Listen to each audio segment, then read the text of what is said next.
Hi everybody, welcome back to the channel, and today I wanted to do my own personal review of Rommel'sWar from Wargames. You'll see I did an unboxing video on this game a couple of weeks ago. I've had a few playthroughs of the game, one solo and a couple with the guys on Friday night, and I'd like to just give my perspectives on the game, how it works, what I feel about it, and hopefully give you a little bit more insight into the game itself. So as I say, the game, as you can see on the box, is by Derek Croxton. First of all, I'd like to give a shout out to Derek. He is very active on Board Game Geek with answering questions in relation to the game. If you look through the questions and answers, he's always active on there, very quick to respond and clarify any points. This is not a complicated game. I would not say it's for the grognard as such. However, it does have a lot of playability and a lot of strategic nuance in terms of the way you can go about playing the game. So I've played under a solo, and there is a little kind of solo system, although the game is not really designed to be played solo, but it works really well. I'll talk about that. And then on Friday night, we played two games. In both circumstances, the Allies won. I think it is quite a tough crack for the Germans, to be honest, this game. However, there is opportunities, and of course there is an element of luck that plays its part in the game anyway. So if perhaps the variability of the drawing of the blocks, you might not always get the blocks that you need at the right time, particularly early on in the game as the ally player. So that can work to the German players' advantage. So how does it work? Well, you've got a nice, very simplistic board, point to point. You've got roads, you've got tracks. Roads you can move very quickly on, so you have your own standard sort of movement for your blocks. This is a block game, but in addition to that you have a road movement allowance of an extra 4 points. So there's various mechanics in there around what you can and can't do and how you can use those, but you can move quite quickly and get into action quite quickly if you wish to. There's also scope for the game to become a very bogged down attritional battle, or very much a game of manoeuvre, so that's quite nice as well, particularly as the game representing the North Africa campaign, or certainly a good period of it anyway. The rules themselves are 8 pages, as I think I covered in the unboxing. The blocks are beautiful, very easy to see. Basically the only information they've got on there is the unit type predominantly, and the speed and strength values. Some other units have other slight differences. For example, the fort, the anti-tank gun and the aircraft units, they have another number within their emblem of the unit type, and that's a special kind of defensive capability for the fort and for the anti-tank units, and for the aircraft is just a different kind of attack factor. So something to think about there as well in terms of how you play the game. Forts, anti-tank units, aircraft units, recon units, infantry, tank armor units. You know, you've got lots of different things going on here. So to give you a little overview, obviously you've got your standard infantry armor units, and then you've got recon, who are brittle but have a special ability to retreat before combat. So they're quite a good, as you would expect, scouting unit for finding out where the enemy is, what the strength is, or likewise holding a position. The enemy doesn't know what's there. It could be lightly held by a recon unit, so they're very effective. Anti-tank units have quite a quick movement rate. They have a standard sort of attack rate, but if they're on the defence and they're used against other tanks, recon, or air units, they get an additional factor which is within the emblem of the unit, which makes them quite potent in combat. Aircraft are very, very quick. Again, with certain mechanical restrictions, they can fly over enemy points to get to other points. They can do reconnaissance, which is very effective if used the right way. I must admit, I had to keep reading the aircraft rules several times to get it to sort of set in my mind how they would work. It was a little bit complicated, maybe. Maybe just me, but I read it several times before it kind of started to make sense. So aircraft, again, very useful if used in the right way. Probably one of the key blocks in the game are the fort blocks. The Allies have 2 of these, and the Axis, the Italian-German forces, have 1. Probably more valuable in most cases to the Allies, particularly if they come out early. If you can get forts into some of the key locations on the board, including Tobruk, it's very, very difficult for the German player to be able to dislodge the Allied forces at that point. So forts have special abilities. They can't attack. They can move with an attacking force, but they're not uncovered, but they can defend very, very well.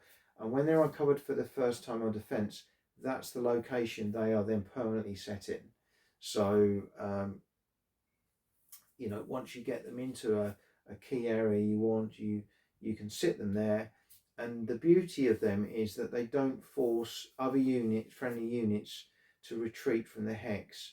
So the only time really that hex is going to be taken, or that point is going to be taken, is if the fort pretty much is the last unit and loses the battle. So it enables defenders to hold on to that position for a lot longer, potentially throughout the whole game, which therefore makes them very crucial, particularly for the Allied players, to get them out early in their draw, which I'll come on to in a moment. So fort's very powerful. I think they're the key unit types. So the way the game sets up, you have a kind of a blind system. All the blocks are going to be in play. The German player has got 2 very strong army units that are 2-step units. They have 2 blocks, so that gives them a bit more longevity, but the Allied player has slightly more blocks to begin with. The Allied player will start spread across the map with sort of single blocks in 4 different locations. The German player will be massed in their starting position in Alagila, and they get the starting move. So they've got to get onto the assault quite quickly. There's a couple of easy locations they can capture at the beginning of the game, and then they move from there. So the game plays over 10 turns, representing the period covered by the game, and each turn normally players will be drawing 2 blocks from their block pool, and all the blocks are face down mixed up, so they don't know which ones they're going to get.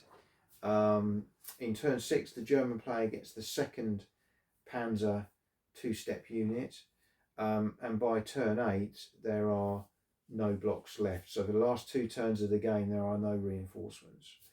So that adds an element of friction, because you don't know what reinforcements you're going to get each turn. You may be waiting on a particularly critical block that might not come out. So you have to think about your strategy very carefully from that point of view. So very simple, but actually very, very clever. Each turn, when you draw your blocks, you will also draw an initiative card, which is kind of just representing, I suppose, the top level commanders, people like Wavell, Auchinleck, Rommel himself. And certainly this is geared more towards benefiting the German player, German-Italian player. They might give you an extra movement or an extra modifier or 2 on your combat, and you have to make that decision a lot of them will be no effect and have no impact. So again, it's just adding a little bit of variability into the way that the game plays. But I like it. I think it's very, very good. Each turn the player can then make 2 moves. You can't move a block more than twice in an overall turn. A block more than once, should I say, in an overall turn. So each move you can move from one location up to 4 blocks. You can't drop off blocks during movement. It's some or all of them have to go at the outset. And you can do that, as I say, twice. The Allies also have something called a sea supply option, where they can move 1 block only from Alexandria to Tobruk or vice versa as 1 move in their turn. So that's quite a useful little mechanic. And likewise, if you're utilising aircraft, generally they are a separate move, even if they are part of an overall group. So they're a little bit more expensive to utilise, probably because they have a little bit more flexibility.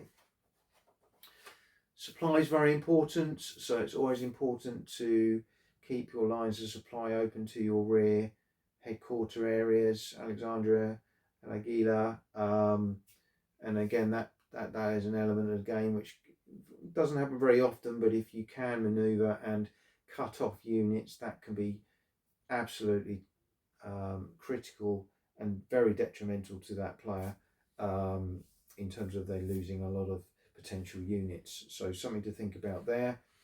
Likewise, from combats, if you generally retreat from combat, you are disorganized, so your blocks then can't attack pretty much for the whole of your next turn and are only reorganized at the end of that following turn. So that bearing on you only got 10 turns to the game, that can have a big impact on your plans. So you have to think carefully about picking your battles, or certainly having reinforcements or attacking from multiple places, because of course you can only activate 4 blocks at a time. So you could use your 2 moves to move 4 from one, 4 for another to converge on one area and then do the combat, or you could move 4, do the combat and then do another move. So you've got options in terms of how you prepare or want to play your battles from that point of view.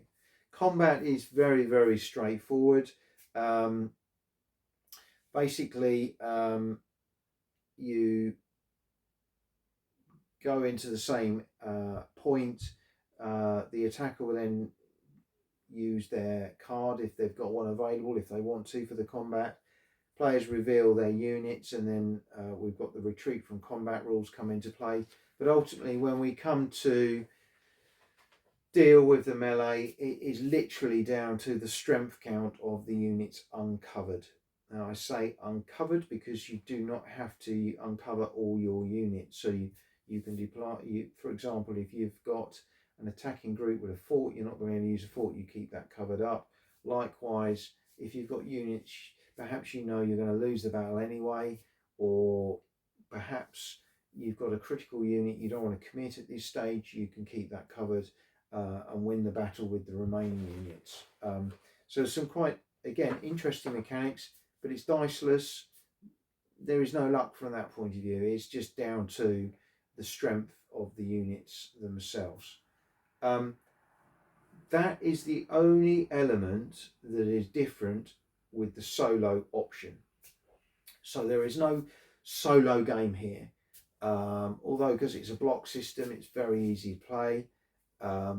Watching a couple of other videos, the system I've adopted from them, which I think is very, very good, is that if you've got a pile of blocks, you only have the top block uncovered, and you're playing both sides, so you don't always remember what's where, which is great. But when you come to do the combat as the attacker, it's the normal. As the defender, that's where you roll a d6, and there is a potential chance that combat may not happen if you roll a 6.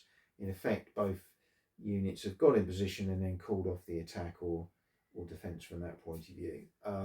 So that's quite interesting. And the dice then gives an option to add an additional modifier to the defender's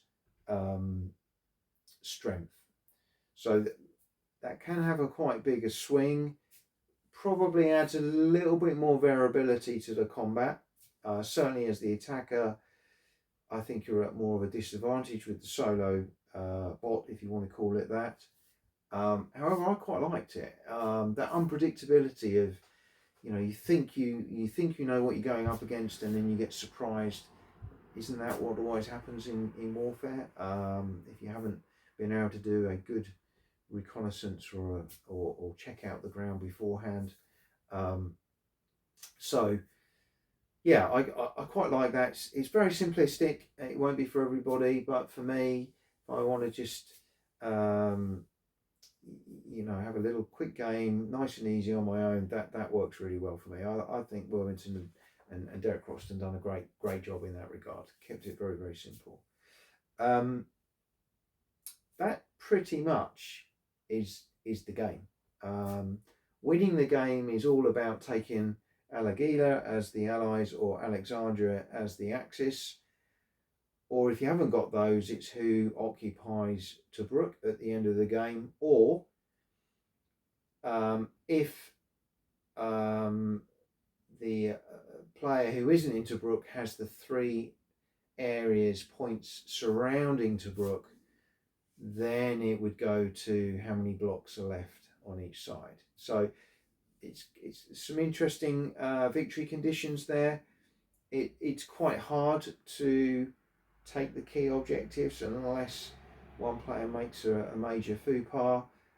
It tends to revolve around Tobruk, and certainly if a fort gets put into Tobruk fairly early, then it's all going to be about trying to surround Tobruk and choke it from that point of view. So just in terms of our games on Friday, so the first game was pretty tight. It was pretty cagey. Everyone was trying to sort of learn the game. Picked it up very, very quickly. You played the first game in an hour. And that was even with learning the game for the new players as well. It was an Allied victory, mainly because, again, they got fought in Tobruk quite early on. In fact, I think it was the first block of the game. So very lucky from that point of view.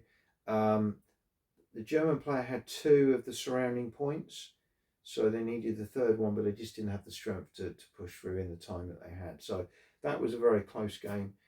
The second game was completely different. The German player decided to go very offensive, very aggressive, very early, and just kept bashing and bashing away at Tobruk.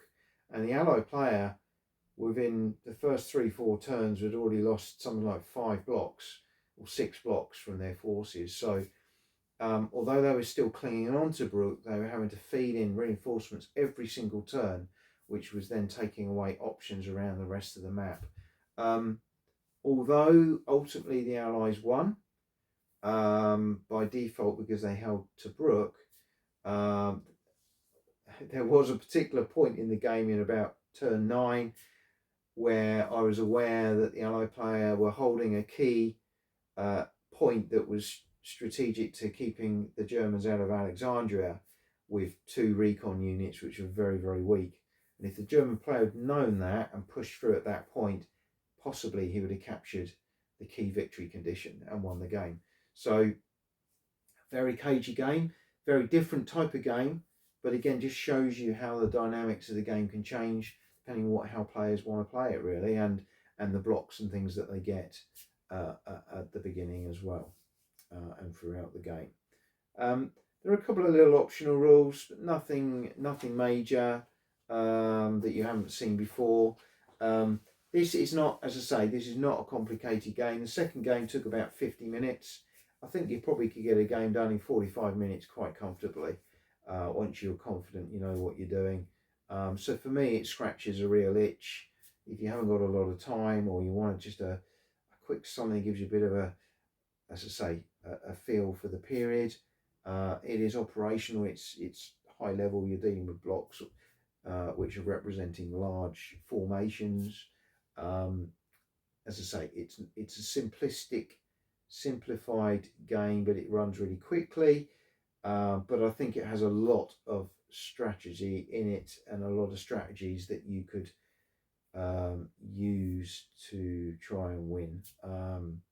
Recommend, if you're doing it with some players, a couple of games, take alternative sides each, and you get a real overall view of the game itself. But for me, as always with Worthington, I love their games. Rommel'sWar is no different. Really pleased to purchase this one. Looking forward to getting it on the table again in due course. But I hope you've enjoyed this review, this insight into the game. It's giving you a little bit more flavour of how it works. If you've got any questions, please post them as normal, and look forward to seeing you again soon.